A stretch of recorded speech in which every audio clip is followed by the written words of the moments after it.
মুজিব স্বয়ং পাকিস্তান আর্মির কাছে ধরা দিলেন এবং তাদের সাথে একটা বন্দোবস্ত করে তিনি পাকিস্তানে পালিয়ে। দীর্ঘ দেড় যুগে আওয়ামী সরকার যাকে ভিলেন বানাতে চেয়েছিল সে মেজর ডালিমই আজ নায়কে পরিণত হলেন। এজন্যই বলা হয় সত্য ইতিহাস কখনো আটকা পড়ে থাকে না, ফিরে আসবেই। আওয়ামী লীগ সবসময় মুক্তিযুদ্ধের সমস্ত ক্রেডিট দিয়ে দিত মুজিবকে, আর জিয়াকে বানানো হতো খুনি। অথচ 53 বছর পর মেজর ডালিমের থেকে জানা গেল যুদ্ধ দেখে ভয়ে পাকিস্তানে পালিয়েছিলেন মুজিব। এমনকি নিজের পরিবারকে বাঁচাতে পাক সেনাদের সাথে হাত মিলিয়েছিলেন বঙ্গবন্ধু। ফলে বাংলাদেশের স্বাধীনতার ঘোষক আসলে জিয়াই। মুজিব মুক্তিযুদ্ধে নেতৃত্ব দেওয়ার বদলে কেন পাকিস্তানে পালিয়েছিলেন? সে সময় বাংলাদেশের অবস্থা কেমন ছিল? তাহলে কি মুক্তিযুদ্ধে মুজিবের কোনো ক্রেডিটই নেই?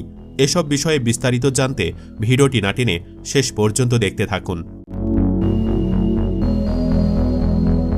দীর্ঘদিন আড়ালে থাকা মেজর ডালিম অবশেষে সামাজিক মাধ্যম ইউটিউবে লাইভে আসেন। সেখানে শেখ মুজিবুর রহমান ও শহীদ প্রেসিডেন্ট জিয়াউর রহমানের বিষয়ে কথা বলেন তিনি। রোববার রাতে লাইভে যুক্ত আছেন বীর মুক্তিযোদ্ধা মেজর ডালিম বীর বিক্রম শিরোনামের এ লাইভে যুক্ত হন সাবেক এই সামরিক কর্মকর্তা। সেখানে তিনি মুজিব এবং তার পরিবারের কুকর্ম সম্পর্কে অনেক তথ্য ফাঁস করেছেন। মেজর ডালিম তার লাইভে যেসব তথ্য ফাঁস করেছেন তার মধ্যে সবচেয়ে আলোচনার জন্ম দিয়েছে মুজিবের পালিয়ে যাওয়ার বিষয়টি। এতদিন আমরা জানতাম শেখ মুজিবই মুক্তিযুদ্ধের সবকিছু, অথচ এখন জানা গেল মুক্তিযুদ্ধের আগেই মুজিব নিজে এবং তার পরিবারকে বাঁচাতে ইচ্ছা করে পাক সেনাদের কাছে আত্মসমর্পণ করেন। আর এদিকে দিশেহারা হয়ে মরতে বসেছিল গোটা বাঙালি জাতি। আর ঠিক সেই সময় পুরো জাতিকে পথ দেখান মেজর জেনারেল জিয়াউর রহমান। তিনি স্বাধীনতার ঘোষণা দেন এবং পুরো দেশকে নেতৃত্ব দিয়ে স্বাধীন করেন। আর মুজিব যুদ্ধের পর দেশে ফিরে হয়ে যান মুক্তিযুদ্ধের সর্বাধিনায়ক। মেজর ডালিম লাইভে বলেন, তথাকথিত নেতারা যখন ভারত পালিয়ে গেল ছিল না যখন কেউ নেতৃত্ব দেওয়ার, সমঝোতা নিয়ে সবাই ব্যস্ত। পাকিস্তান বাহিনী যখন বাঙালির ওপর হামলে পড়েছিল তখন মেজর জিয়ার থেকেই স্বাধীনতার ঘোষণা আসে। আমি তখন পাকিস্তান আর্মিতে। মেজর জিয়ার ঘোষণা শুনে মনে হলো আর বসে থাকার সময় নেই। আমরা তখনই পাকিস্তানের বিরুদ্ধে যুদ্ধে নেমে গেলাম। মেজর ডালিম বলার আগেও শেখ মুজিবের এক সময়ের বন্ধু তাজউদ্দিন আহমেদ তার নেতা ও পিতা বইয়ে লিখে গেছেন, শেখ মুজিব 25 মার্চ ইচ্ছাকৃত গ্রেফতার হয়েছেন। তিনি স্বাধীনতা ঘোষণা দিতে অস্বীকৃতি জানান। শেখ মুজিবুর রহমান নিজে ইচ্ছাকৃতভাবেই পাকিস্তানি বাহিনীর হাতে ধরা দিয়েছিলেন। আর এটা কোনো কাকতালীয় ব্যাপার ছিল না। পূর্ব পাকিস্তানের পরিকল্পনা অনুযায়ী শেখ সাহেব এরকমটি করেছিলেন। মূলত তার উদ্দেশ্য ছিল পাকিস্তানের প্রধানমন্ত্রী হওয়া। এজন্য বরাবরের মতোই তিনি পাকিস্তানের বিরুদ্ধে যেতে চাইতেন না। চিন্তা করুন মুজিব লোকটা কতখানি ক্ষমতালোভী ছিলেন, ঠিক তার মেয়ে হাসিনার মতোই। মানে মুজিব এতটাই ক্ষমতালোভী ছিলেন যে পাকিস্তানের সাথে হাত মেলাতেও কার্পণ্য করেননি।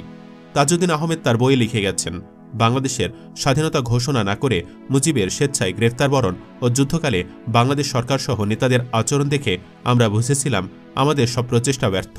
নির্বাচনের পরে শেখ মুজিব পাকিস্তানের প্রধানমন্ত্রী হওয়ার জন্য ব্যস্ত হয়ে পড়েন।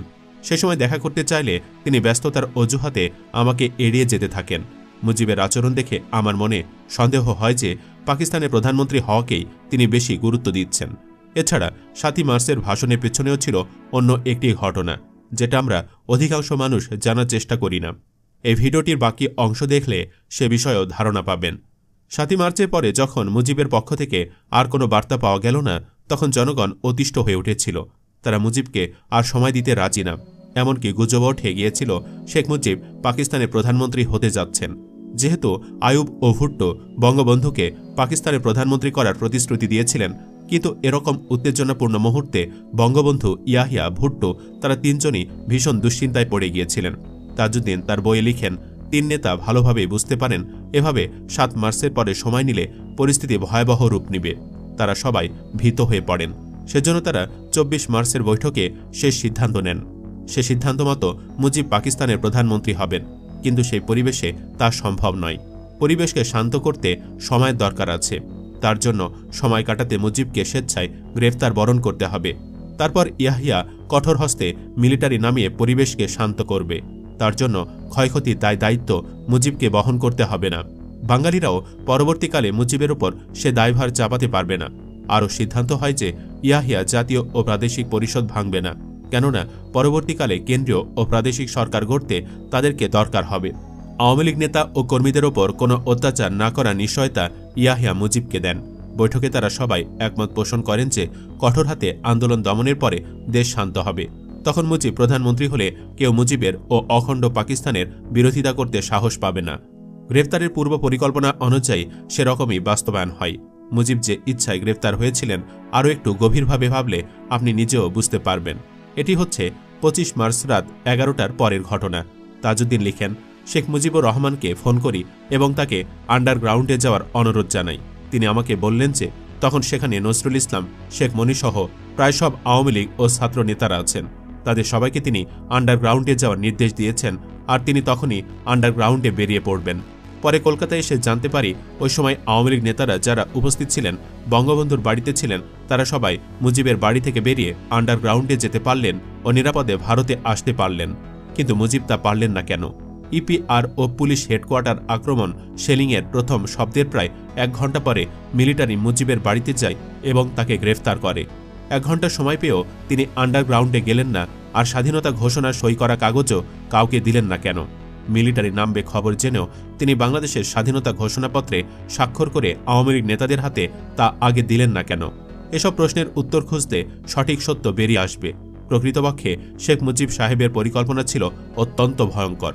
তিনি তৎকালীন পুরো পূর্ব পাকিস্তানের জনগণের সমর্থনকে গোপনে হাতিয়ার হিসেবে ব্যবহার করেছিলেন। ইয়াহিয়া ও ভুট্টোর সঙ্গে গোপন বোঝাপড়ার কথা মুজিব কাউকে বলেননি। সেই চরম মুহূর্তে তিনি স্বাধীন বাংলাদেশের ঘোষণাও করলেন না, কেননা মুজিব, ইয়াহিয়া ও ভুট্টোর পরিকল্পনা ছিল মাতৃগর্ভে বাংলাদেশ শিশুটিকে হত্যা করা। আর মুজিবের মনেও দৃঢ় বিশ্বাস ছিল যে তার ঘোষণা ও নেতৃত্ব ছাড়া বাংলাদেশ কোনোদিনই স্বাধীন হতে পারবে না। বঙ্গবন্ধুর ইচ্ছাকৃত গ্রেফতার হওয়ার ব্যাপারটা আরও ভালো বুঝতে পারা যায় মুক্তিযুদ্ধ বিষয়ক একজন লেখকের এই লেখা থেকে। মজুদ অস্ত্র হাতে নিয়ে ও অস্ত্রধারীদের বশ্যতা স্বীকার করাতে ঢাকার পিলখানা, ইপিআর হেডকোয়ার্টার ও রাজারবাগ পুলিশ হেডকোয়ার্টারে অপারেশন চালাতে পাক সেনাদের প্রায় 1 ঘণ্টা সময় লাগে। তারপরে তারা লাল, সবুজ, সাদা রঙের হাউই আলো উপরে ছাড়তে ছাড়তে, তার সঙ্গে গুলি ছুটতে ছুটতে বিভিন্ন দিকে অপারেশন চালাতে অগ্রসর হতে থাকে। 5 তলা একটি বাড়ির ছাদের ওপর উঠে সেই আলোর চমকানি দেখে ও গুলির শব্দ শুনে আমরা তাদের গতিবিধি দেখতে থাকি। আমরা দেখতে পেলাম যে রাজারবাগ পিলখানার প্রথম শেলিংয়ের শব্দের প্রায় 1 ঘণ্টা পরে পাক আর্মি মুজিবকে গ্রেফতার করে। এত সময় পেয়েও মুজিব স্বাধীনতা ঘোষণা করলেন না আর আত্মগোপনেও গেলেন না। দেশের তখনকার বাস্তব অবস্থা স্বাধীনতা যুদ্ধের পক্ষেই ছিল। মূলত তখনকার ছাত্র নেতৃত্বের চাপে শেখ মুজিব 7 মার্চ ভাষণে এবারের সংগ্রাম স্বাধীনতার সংগ্রাম, এবারের সংগ্রাম মুক্তির সংগ্রাম এ ধরনের ঘোষণা দিতে বাধ্য হয়েছিলেন। জেনারেল ইয়াহিয়া খানের সঙ্গে এক বৈঠকে তিনি প্রকাশ্যে বলেও ফেলেছিলেন, আমি যদি আপনার কথা মতো কাজ করি তাহলে ছাত্র নেতারা আমাকে গুলি করবে, আর যদি আমি ছাত্র নেতাদের কথা মতো চলি তাহলে আপনি আমাকে গুলি করবেন। বলুন তো এখন আমি কি করি? সুপ্রিয় দর্শক, এভাবে ক্ষমতালোভী একজন ব্যক্তিকে জোর করে দেশপ্রেমিক বানানো হয়েছিল। সব মিলে কি আপনি মনে করেন স্বাধীনতার ঘোষক আসলে কে, জিয়া নাকি মুজিব? কমেন্ট বক্সে জানিয়ে দিন আপনার মতামত। ভিডিও ভালো লাগলে লাইক দিন এবং শেয়ার করুন। চ্যানেলটিতে এখনও সাবস্ক্রাইব করে না থাকলে সাবস্ক্রাইব করুন। ধন্যবাদ।